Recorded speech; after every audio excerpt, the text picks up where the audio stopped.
So how long do you think the Donald Trump government shutdown will last?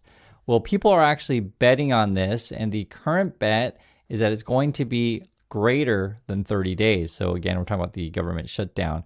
69% chance according to this, and it doesn't necessarily mean it's fact, right? This is just what people are betting on. However, if you take a look at what Hakeem Jeffries just said, it doesn't look good. Have a watch. Have you met with Speaker Mike Johnson? No, Speaker Mike Johnson and I have not met. Why They've not? made the decision. Donald Trump has not given, because Donald Trump has not given them permission to meet, Katie.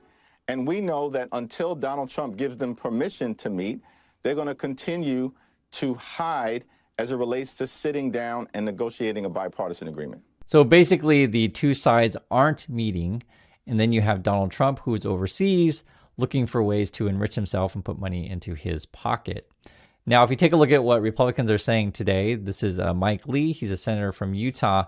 You get a sense of their plan. So this is Mike Lee. He says, if we abolished the TSA, right, so Transportation Security Administration, so people who keep us safe at ports, letting airports and airlines arrange their own security, so they want to privatize everything, we wouldn't have to worry about much about government shutdowns affecting air travel. The same can be said for privatizing air traffic control. Who'd be on board with that? And one thing that they want to do is they want to turn everything into automation and AI. And guess who would probably benefit from that? Someone like Elon Musk. So this is where these situations, the oligarchs, are where they look to profit off of essentially all of these government contracts. And the big problem also then becomes, what if that's all corrupt and you're not necessarily even, well, one is, let's say the plan is just no good at all, right? Let's not privatize everything. Let's keep it public. So there's that. And then let's say if we do privatize it, then you end up just picking your friends, companies who may or may not work. So I hope you guys understand the problem with this stuff about privatizing everything, but that's a discussion. And if you look at something like a Benny Johnson, I just want to show you guys their point of view on this.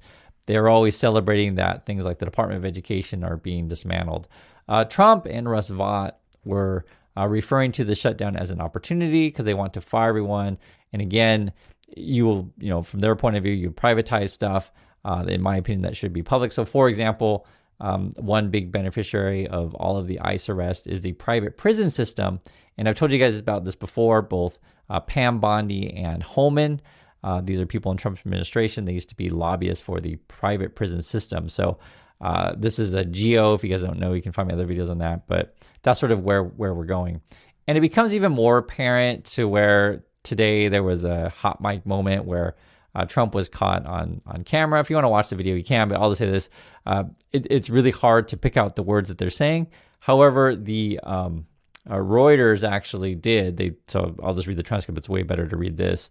It says here, speaking to Trump as the two men stood behind a podium with a microphone, Prabowo, and this would be Indonesia, refers to a region that is, quote, not safe security-wise, and then asks Trump, can I meet Eric? Trump says, I'll have Eric call. We're talking about Trump's kids here. Should I do that? Should I do that? He's such a good boy. I'll have Eric call. Prabowo then says, we'll look for a better place. I'll have Eric call. Okay. Prabowo says Eric or Don Jr. So wants to talk to Trump's kids again. Remember, Trump's kids are all about crypto, building out golf courses, hotels. Now, Trump will claim that he has nothing to do with the family business anymore, that he lets his kids run it. So, which, yes, obviously is ridiculous. I'm just telling you what Trump says. This also says here, Eric Trump and his brother Donald Trump Jr. both serve as executive vice presidents of the Trump Organization, which has business operations involving real estate, hospitality, and blockchain ventures. So that's crypto stuff. The company operates a golf club outside the Indonesian capital of Jakarta. According to its website, another property in Indonesia, a golf club and resort in Bali, is listed on the website as coming soon. So if you ever wonder why things don't improve in USA, why people are struggling with jobs, why people struggle with the cost of healthcare, or why transportation doesn't improve, etc., it's these kind of reasons, right? Trump and his buddies are not interested in helping the general public. They want to fire everyone as much as they possibly can. And if they can, profit off said things by privatizing everything, hey, even better. And the problem is when you start privatizing stuff, you start picking winners and losers, and the winners may not necessarily have the best product. It's just your buddies who, put much put a bunch of bribes in, in your pocket. That's how that game is played. And then you have this peace not guaranteed in Gaza after hostage release and ceasefire deal. I'll just say this, guys. I've seen a lot of turmoil in the Middle East. I'll give it a decade before I declare, hey, there's finally peace. You just never know with this stuff. And basically, from Trump's point of view as a real estate developer, this is sort of why that conversation with the president of Indonesia makes sense, or understand why we're talking about it, is because Trump's all about how can we build hotels and golf courses and casinos in Gaza. Trump said he would be proud to visit Gaza as Enclave faces $50 billion in reconstruction. There's a lot of money for them to be, to make. And, from Trump's point of view, those people in Palestine, they're just a little bit of a nuisance. If he can kick them out and develop everything, it'd be great properties according to Trump.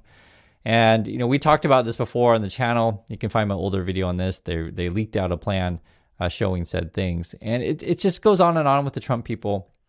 I think the MAGA people just ignore this stuff. They just, think that Trump's going to bring back all the factory jobs. I show you guys data on that. It looks like it's not happening. And then when you see what Trump's focus is, or his people's focus, it's, again, all about enriching themselves.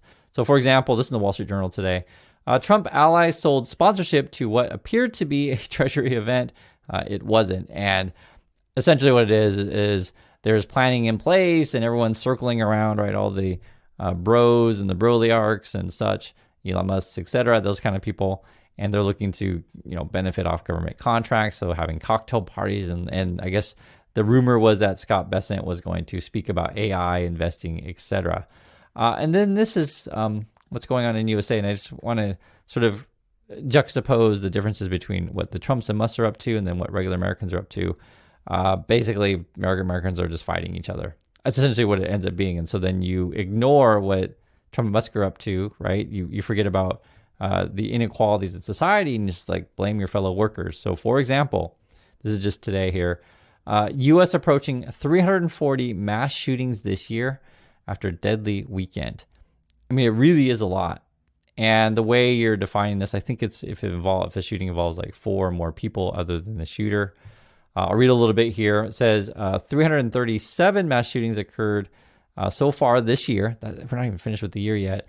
As of October 11th, according to the Gun Violence Archive, any incident involving more than 4 people being shot, not including the shooter, is considered a mass shooting by TVA standards. There is no standard definition of what constitutes a mass shooting. I mention this stuff just because I think it matters, right?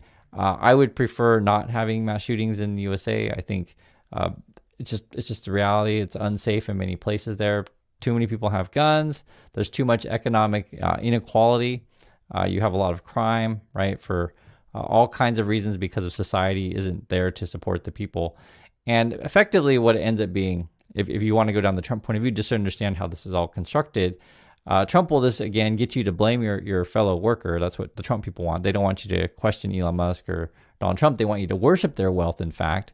And then instead of investing in the people, be it with education or infrastructure or invest in say renewable energy jobs that would benefit everyone, invest in new technologies, better, medicine, any number of things, basically invest in your people. If you do that, you can actually alleviate a lot of the problems that people are having.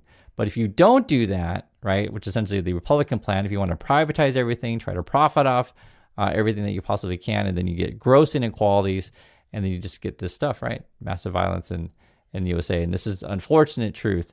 I know it's tough to talk about this stuff, but I just want to lay it all out there so you guys can see exactly what's happening and what the Republican plan is. And at the moment, the shutdown is still continuing, and it looks to be really ugly and greater than 30 days. So that's my thoughts on this stuff. Please be careful out there, and I'll catch you all in the next video.